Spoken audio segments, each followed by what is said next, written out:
Bonjour à toutes et à tous. Il faut bien une première fois. Eh bien, ce vendredi, ce sera une grande première pour l'invité café que nous allons effectuer aujourd'hui par téléphone. Nous recevrons Éric Comte, le président de l'Université de Polynésie française, qui est coincé dans les embouteillages. Et donc, il ne peut pas être là en direct avec nous à 7h30. Éric Comte, bonjour. Bonjour. Alors, bon, vous n'êtes pas avec moi en face en plateau, mais bon, on va faire Non, non, non. quand même une petite intervention dans le cadre de l'invité café par téléphone.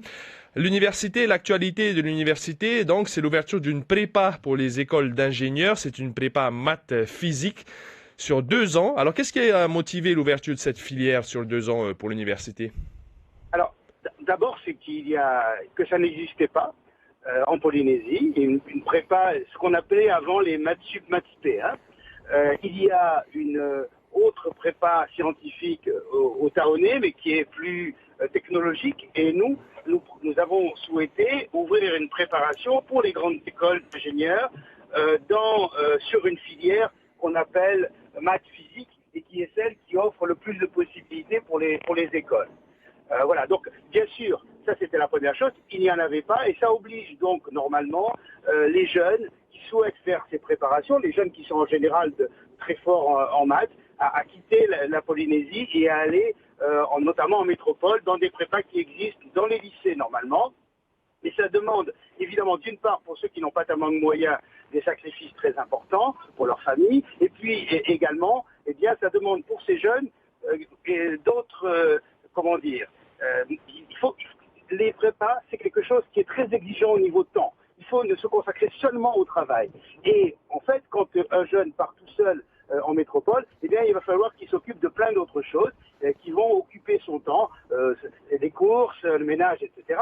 Et on a pensé que finalement, il était plus sage que pendant 2 ans, ces jeunes soient ici, encadrés par une équipe très compétente, sur le même programme que ce qui se fait en métropole, mais soutenus en quelque sorte par leurs parents. Donc c'est ce qui nous a motivés, c'est de donner en quelque sorte une possibilité pour des jeunes de bon niveau de suivre ici une préparation à ces grandes écoles que l'on souhaite évidemment, et on s'est donné tous les moyens pour ça, de même niveau que ce qu'ils pourraient avoir en France sans avoir à se déplacer. Alors, Éric Comte, ce sera seulement 15 étudiants qui feront partie de cette prépa. Il y aura une sélection sur dossier.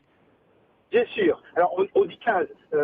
L'important, c'est l'ordre de grandeur. Évidemment, si on trouve une vingtaine de très bons étudiants qui ont envie de suivre cette prépa, on ne va pas les refuser, bien entendu. Mais l'ordre de grandeur, c'est une quinzaine, parce qu'il y a bien sûr des cours qui sont exactement les mêmes que ceux qu'ils auraient sur une prépa en métropole. Mais il y a aussi des exercices qu'on appelle des cols, où ils sont interrogés par groupe de 3 par les enseignants. Et ça évidemment, on ne peut pas consacrer ce genre d'exercice à un nombre trop grand d'étudiants. Donc c'est un petit groupe, alors 15, 20, voilà, qui sera extrêmement évidemment sélectionné, parce qu'il faut être très bon, bien entendu, et puis aussi très motivé. Parce que c'est un travail qui n'a rien à voir avec ce qu'ils ont vu dans les lycées, et qui n'a rien à voir aussi avec ce qu'ils auraient eu en fac s'ils y étaient allés. Alors, Éric Comte, vous êtes président de l'université jusqu'au mois d'avril. Votre mandat s'achève cette année. Qu'est-ce que vous retenez du travail effectué à l'université? Est-ce que vous allez vous représenter à votre succession? Alors, non, statutairement, je n'ai pas le droit de me représenter. Et de toute façon, je ne l'aurais pas fait, parce que je pense qu'après 6 ans de travail, d'une part, c'est un travail de tous les jours et de toutes les heures. Et bon, voilà, c'est quelque chose qui est un peu fatigant. Et puis aussi, je pense qu'il est important qu'il y ait un renouvellement à la tête de l'université. Il y a des gens qui ont envie d'y aller, qui sont également des gens en qui j'ai totalement confiance. Et je crois que c'est bien de ne pas occuper trop longtemps des fonctions de président, parce que ça crée sans doute des habitudes, et les habitudes sont jamais très bonnes. Vous avez effectué 2 mandats, Éric Comte. Est-ce que le taux de réussite à l'université, qui fait partie des plus bas en France, est-ce que ça va mieux? Non, excusez-moi. Le taux de réussite à l'université ne fait pas partie des plus bas en France. Il faut revoir un peu les statistiques, déjà. Donc, elles s'en sont améliorées. Au contraire, notre ministère a choisi de compter les choses différemment et de regarder la plus-value que nous apporterions par rapport à la situation dans laquelle nous sommes, parce qu'on sait très bien qu'on a 5 fois plus de bacs professionnels, 3 fois plus de bacs technologiques, qui sont des gens qui réussissent peu à l'université dans les filières normales, et au contraire, avec ce nouveau classement, nous sommes dans le premier tiers des universités françaises, c'est-à-dire que nous apportons beaucoup à nos étudiants dans la réussite. Cela dit, il reste encore beaucoup de choses à faire et si les choses ont progressé, vous savez, on est en train de signer notre nouveau contrat pour les 5 prochaines années. Si les choses ont beaucoup progressé pendant ma mandature, mais ce n'est pas grâce à moi, hein, bien sûr, c'est ce qu'on a mis en place et que ce que les enseignants se sont mobilisés pour ça. Il reste évidemment beaucoup à faire. Mais vous savez, encore une fois, ce n'est pas pour se défausser, mais nous avons une population d'étudiants qui est tout à fait différente de celle des autres universités métropolitaines. On ne peut pas sélectionner à l'université puisque le baccalauréat est le premier diplôme universitaire, donc tout le monde peut venir à l'université.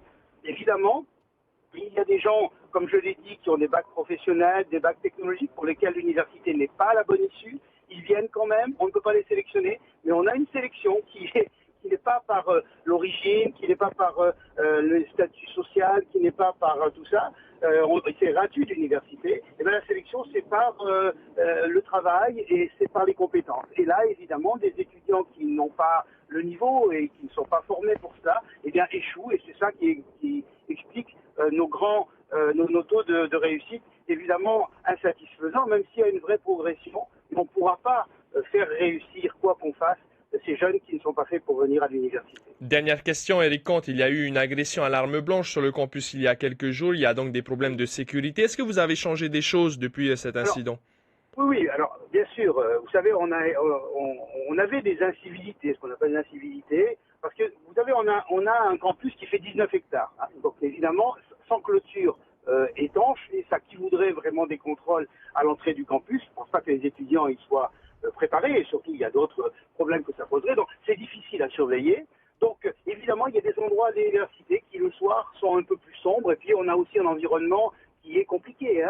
Automoro, etc. Bon, donc on a déjà pris des mesures immédiates, c'est-à-dire de doubler nos gardiens. On avait déjà fait des gardiennages 24/24. On a commencé à travailler sur les clôtures. On va installer des caméras de surveillance, tout ça. On a lancé, vous savez, c'est pas une question de volonté, c'est aussi une question de rythme. Eh bien, on a lancé des bons de commande, on a lancé ce qu'il faut. Et ça va être fait dans cette année. On va essayer de faire le maximum. Voilà. Encore, on ne sera jamais à l'abri, évidemment, d'une bêtise. Hein. Mais là, ça a été vraiment la goutte qui a fait déborder le vase.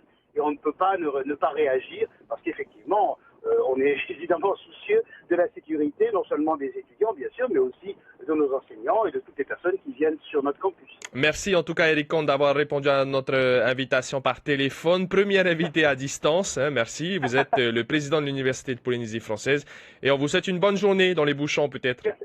Au revoir. Bonne journée aussi. À bientôt. Au revoir.